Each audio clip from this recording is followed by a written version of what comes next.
Hi students, कैसे हैं आप सब लोग। उम्मीद करता हूं कि आप सब लोग बहुत बढ़िया होंगे। तो भाई आज की क्लास में हम लोग 10th क्लास का एक नया चैप्टर स्टार्ट करने जा रहे हैं, चैप्टर नंबर 6। और इस चैप्टर का नाम है ट्राइंगल्स। बहुत ही प्यारा सा चैप्टर है, बहुत ही अटेंशन के साथ में इसको समझने की जरूरत है। और एक बार इसको अटेंटिवली अगर आपने स्टार्टिंग में समझ लिया तो फिर इसके सारे के सारे कॉन्सेप्ट, सारे के सारे क्वेश्चंस बड़े ही आसान लगने वाले हैं। ठीक है, तो क्या करना है, बड़े ही अटेंटिव तरीके से चीजों को समझने की कोशिश करनी है। ठीक है, तो चलिए भाई स्टार्ट करते हैं और समझते हैं ट्राइंगल्स के बारे में। राइट, अब जब चैप्टर का नाम ट्राइंगल्स है तो भाई ट्राइंगल्स चैप्टर तो हम लोगों ने लास्ट क्लास में भी पढ़ा था, 9th क्लास में। क्या फर्क है, जो चैप्टर हम लोगों ने ट्राइंगल्स 9th क्लास में पढ़ा और इस ट्राइंगल में जो कि हम लोग 10th क्लास में पढ़ने वाले हैं। ठीक है, तो बेसिक जो फर्क है ना दोनों में वो ये है कि लास्ट क्लास में जो हम लोगों ने पढ़ा था वो हम लोगों ने ट्राइंगल्स की कॉन्ग्रुएंसी के बारे में समझा था, यानी कि कॉन्ग्रुएंट ट्राइंगल्स के क्राइटेरियन को समझने की कोशिश करी थी।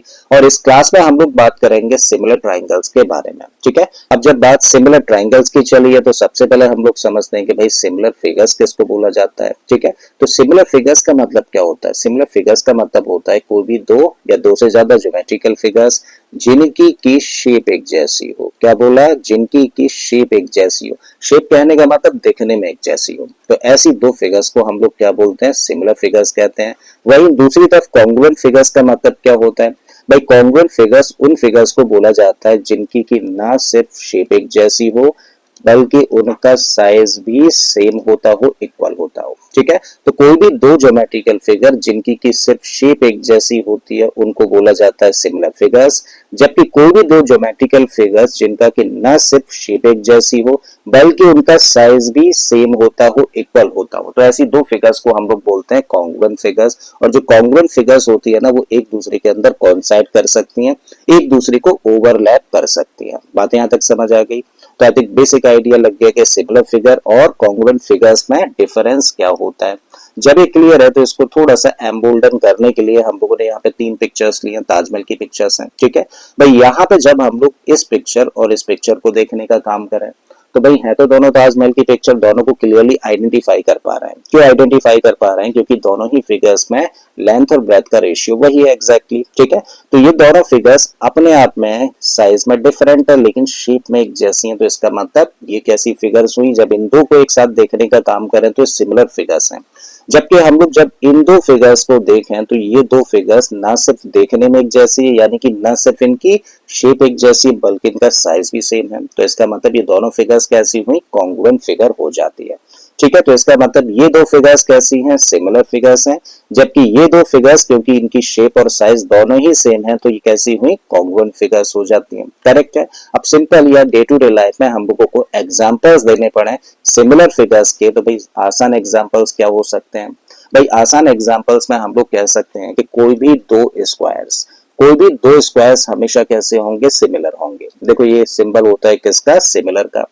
तो भाई अगर हम लोग यहाँ पर दो स्क्वायर्स लें जिनमें से ये जो स्क्वायर है मान लिया कि इसकी साइड है 5 सेंटीमीटर, जबकि इस स्क्वायर की जो साइड है वो 10 सेंटीमीटर है। तो ये स्क्वायर है 5 सेंटीमीटर साइड का, जबकि ये स्क्वायर है 10 सेंटीमीटर साइज का।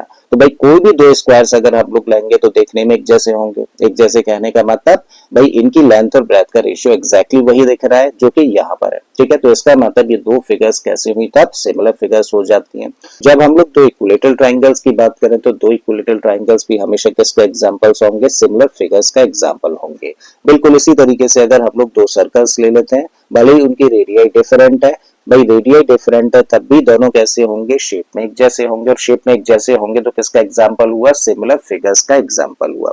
ठीक है, तो सबसे आसान एग्जांपल सिमिलर फिगर्स के क्या हो सकते हैं, कोई भी दो स्क्वायर, कोई भी दो इक्विलेटरल ट्राइंगल या फिर कोई भी दो सर्कल्स हमेशा ही कैसी फिगर्स होंगी, सिमिलर फिगर्स होंगी। अब जब हम लोगों को सिमिलर फिगर्स समझ आ गई है तो अब बात करने जा रहे हैं हम लोग किसकी, पॉलीगन्स की। तो कोई भी दो पॉलीगन्स कब सिमिलर बोले जा सकते हैं, कब नहीं, ये चीज अब हम लोग डिस्कस करने जा रहे हैं। तो पहले बात करते हैं हम लोग पॉलीगन्स की। तो पॉलीगन भाई किसको बोला जाता है, पॉलीगन का मतलब होता है कोई भी क्लोज कर्व जो कि सिर्फ और सिर्फ लाइन सेगमेंट से मिलकर बनता हो तो उसको बोला जाता है पॉलीगन। एग्जाम्पल के तौर पर ट्राइंगल्स क्या है, भाई ट्राइंगल क्या है, ट्राइंगल एक पॉलीगन है। एग्जाम्पल के तौर पर भाई क्वाड्रिलेटरल भी पॉलीगन का एग्जाम्पल है, या फिर 5 साइड वाली अगर हम लोग क्लोज फिगर बना लें तो ये भी किसका एग्जाम्पल होगा, पॉलीगन का एग्जाम्पल है। ठीक है, तो जब हम लोग दो या दो से ज्यादा पॉलीगन्स की बात करें तो उन्हें सिमिलर कब कह सकते हैं। तो पहली कंडीशन तो ये समझ लो कि भाई आप एक अगर 4 साइडेड पॉलीगन की बात करें और एक 5 साइडेड पॉलीगन की बात करें तो ये क्या कभी देखने में जैसे हो सकते हैं? नहीं ना।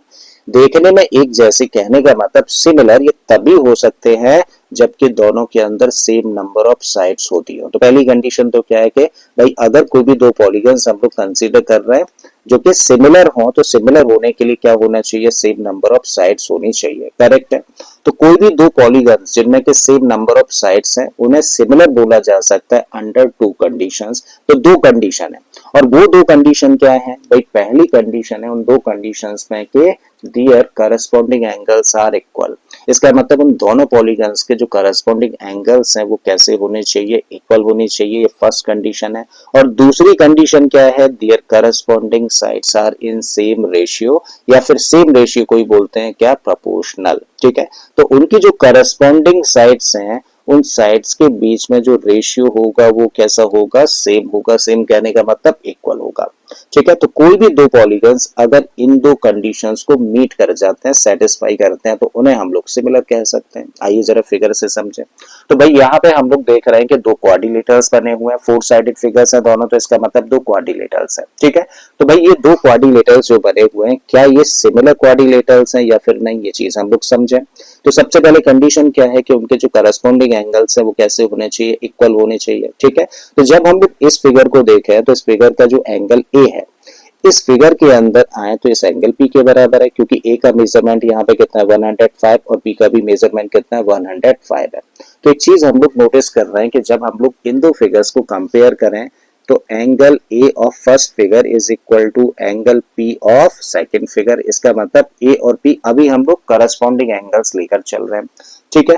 जब हम लोग एंगल बी की बात करें इस फिगर में तो ये 100 डिग्री का है और क्यू यहाँ पर 100 डिग्री का है। इसका मतलब एक और चीज नोटिस करी कि angle B is equal to angle Q. Angle B किसके बराबर है? एंगल क्यू के बराबर है। एंगल सी इस फिगर में 70 डिग्री का है और यहाँ पर आर 70 डिग्री का है तो इसका मतलब एंगल सी किसके बराबर हुआ? एंगल आर के बराबर। जबकि एंगल डी का मेजरमेंट 85 है और इसमें एस का मेजरमेंट 85 है। तो इस तरीके से एंगल डी किसके इक्वल हो जाता है? एंगल एस के इक्वल हो जाता है। करेक्ट है। तो एक चीज हम लोगों ने नोटिस करी कि भाई यहाँ पे जो दो फिगर्स बनी हुई हैं उन दोनों फिगर्स के जो करस्पॉन्डिंग एंगल्स हैं वो आपस में कैसे हैं? इक्वल हैं। तो ये कंडीशन तो मैच कर गई। अब दूसरी कंडीशन पे हम लोग आए तो भाई अब हम लोगों को क्या चाहिए? करस्पॉन्डिंग साइड्स का रेशियो चाहिए। और करस्पॉन्डिंग साइड्स का क्या रेशियो इक्वल है या फिर नहीं? अगर इक्वल है तब तो सिमिलर हो जाएंगी दोनों फिगर्स क्योंकि दोनों कंडीशंस मीट आउट कर जाएंगे। करेक्ट। अब मेन चीज है कि करस्पॉन्डिंग साइड आप किसको बोलोगे? देखो जरा समझो इसको ध्यान से। तो करस्पॉन्डिंग साइड की अगर हम लोग बात करें तो भाई यहाँ पे हम लोगों ने एंगल ए लिया और एंगल ए के साथ किसको कंपेयर किया है? एंगल बी को कंपेयर किया है। फिर हम लोगों ने यहाँ पर एंगल बी लिया और बी को कंपेयर किया है हम लोगों ने क्यू के साथ में। करेक्ट है। इसका मतलब ए को पी के साथ कंपेयर किया और बी को क्यू के साथ कंपेयर किया। तो ए बी जो लाइन सेगमेंट बनेगा वो किस लाइन सेगमेंट के करस्पॉन्डिंग होना चाहिए? P Q. तो इसका करस्पॉन्डिंग लाइन सेगमेंट कौन सा होना चाहिए? पी क्यू होना चाहिए। ठीक है। तो इधर अगर एंगल ए पी के बराबर है और एंगल बी क्यू के बराबर है तो भाई जो ए बी साइड होगी, ध्यान से समझना, ए वर्टेक्स और बी वर्टेक्स से मिलकर कौन सी साइड बनेगी? ए बी बनेगी।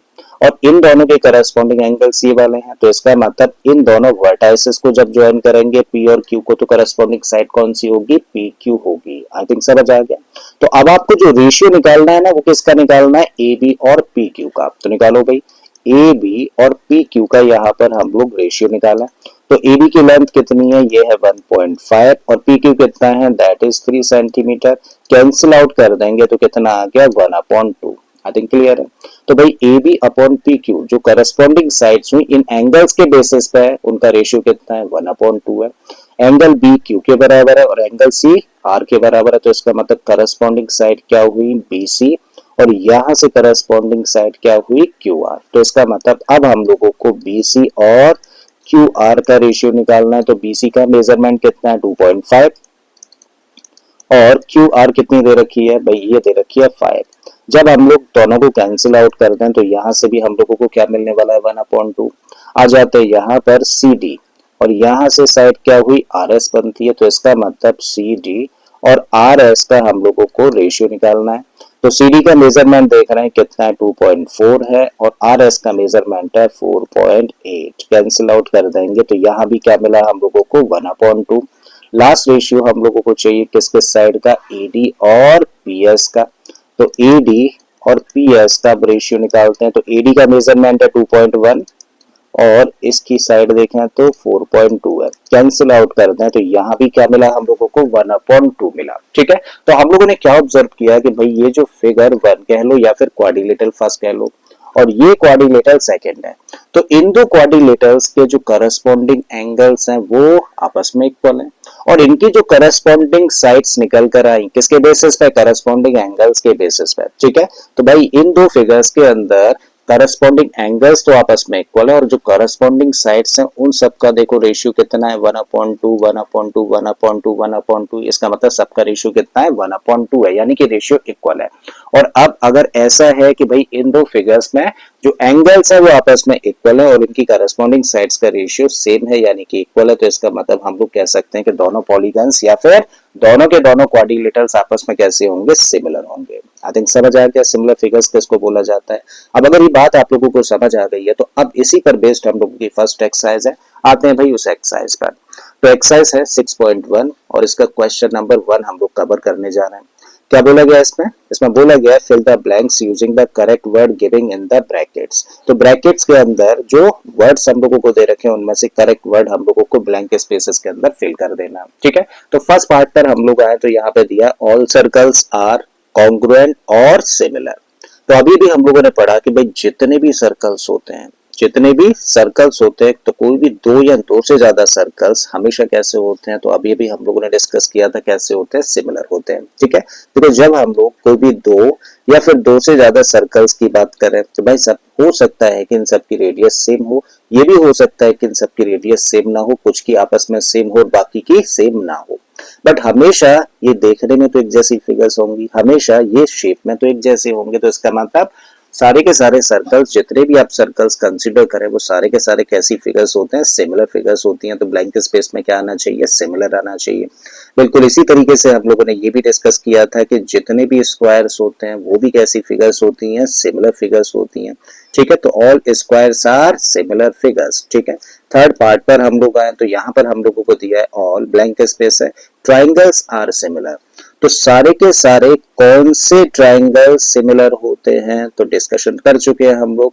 तो भाई वो सारे के सारे ट्राइंगल्स जो कि कैसे होते हैं, इक्विलेटरल होते हैं। कैसे ट्राइंगल्स, इक्विलेटरल ट्राइंगल्स हमेशा कैसे होते हैं, सिमिलर होते हैं। तो इसका मतलब ब्लैंक स्पेस में क्या होना चाहिए, यहाँ पर इक्विलेटरल ट्राइंगल होना चाहिए।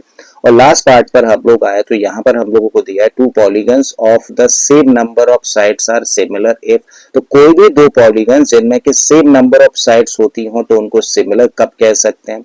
अभी अभी हम लोगों ने सीखा कि भाई कोई भी दो पॉलीगन जिनमें के सेम नंबर ऑफ साइड्स होती हैं वो सिमिलर तभी बोले जाते हैं जबकि देयर करस्पॉन्डिंग एंगल्स आर क्या आना चाहिए, करस्पॉन्डिंग एंगल्स आर इक्वल। तो फर्स्ट पार्ट यानी कि फर्स्ट ब्लैंक स्पेस में होना चाहिए इक्वल। एंगल्स कैसे होते हैं, इक्वल होते हैं।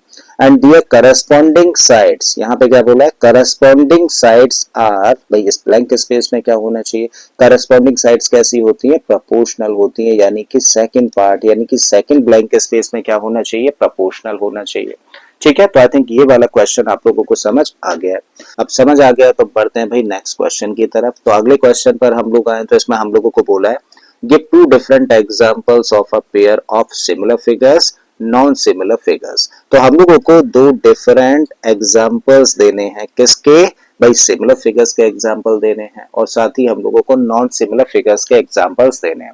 तो जब हम लोगों को सिमिलर फिगर्स के एग्जांपल देने हैं तो भाई सिमिलर के केस में हम लोग क्या कह सकते हैं, एनी टू स्क्वायर्स, कोई भी दो स्क्वायर्स बोल दीजिए। बेटर है कि आप क्या बोल दीजिए, a square with side 5 centimetre another square with side 10 centimetre, कुछ भी साइड ले सकते हो, दो डिफरेंट साइड्स आप बता दीजिएगा। ठीक है, और दूसरा एग्जांपल ले सकते हो टू सर्कल्स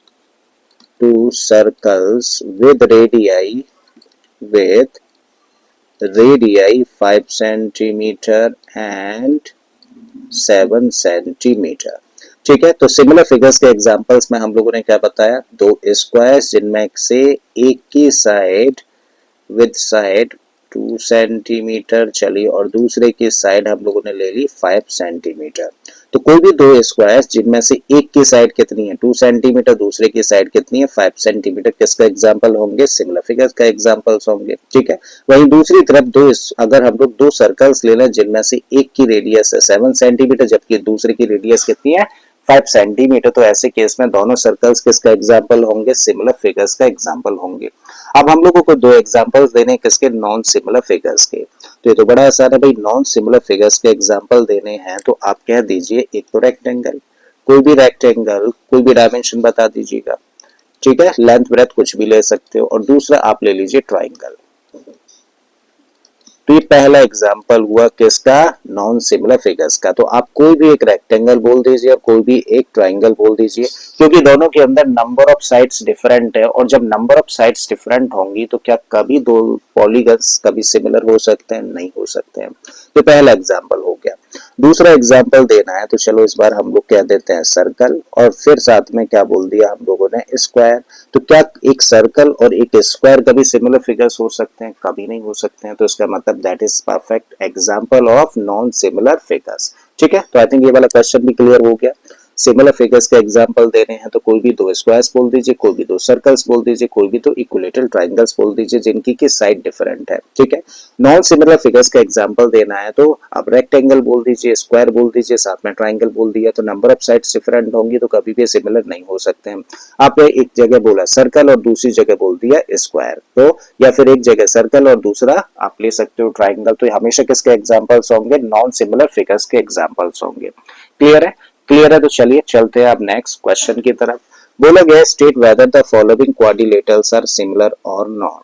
भाई यहाँ पे हम लोगों को दो क्वाड्रिलेटरल्स दे रखे हैं और हम लोगों को बताना है कि दो क्वाड्रिलेटरल्स सिमिलर हैं या फिर नहीं है। तो अभी भी हम लोगों ने पढ़ा भाई कोई भी दो पॉलीगन्स अगर उनमें सेम नंबर ऑफ साइड्स हैं, पहली कंडीशन तो नंबर ऑफ साइड्स की होती है, याद रखिएगा। ठीक है, तो कोई भी दो पॉलीगन्स इनमें के सेम नंबर ऑफ साइड्स होती हैं तो ऐसे में वो सिमिलर हो सकते हैं अंडर टू कंडीशन, बशर्ते कि भाई उन दोनों के करस्पॉन्डिंग एंगल्स इक्वल हों, और साथ में दूसरी कंडीशन क्या थी, उनकी करस्पॉन्डिंग साइड्स प्रोपोर्शनल होती हो, यानी कि करस्पॉन्डिंग साइड्स का रेशियो सेम होता हो। ठीक है, तो जरा चेक कर लेते हैं। भाई अगर हम लोग इस फिगर को देखें तो इस फिगर में ये एंगल हम लोगों ने कंसीडर किया एंगल पी।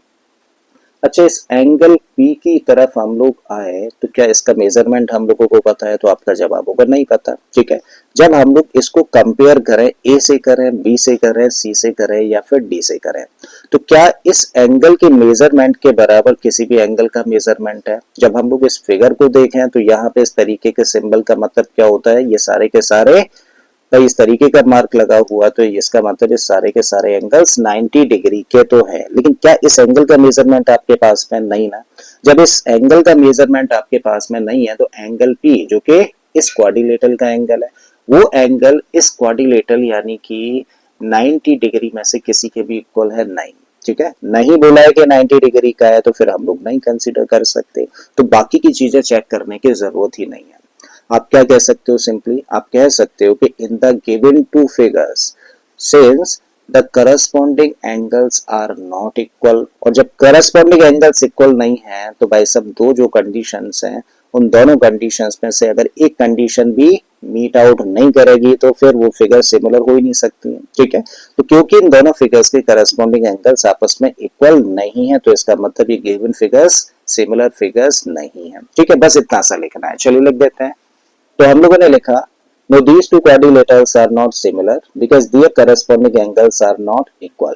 भाई दिए गए दोनों क्वाड्रिलेटरल्स सिमिलर नहीं है और उसका रीजन क्या है, उसका रीजन है कि इन दोनों क्वाड्रिलेटरल्स के जो करस्पॉन्डिंग एंगल्स है वो आपस में इक्वल नहीं है, और कोई भी दो पॉलीगन्स अगर उनके करस्पॉन्डिंग एंगल्स इक्वल ना हो तो फिर वो सिमिलर नहीं हो सकते हैं। ठीक है, तो आई थिंक समझ आ गया। तो इसी क्वेश्चन के साथ में आपकी एक्सरसाइज 6.1 खत्म हो जाती है।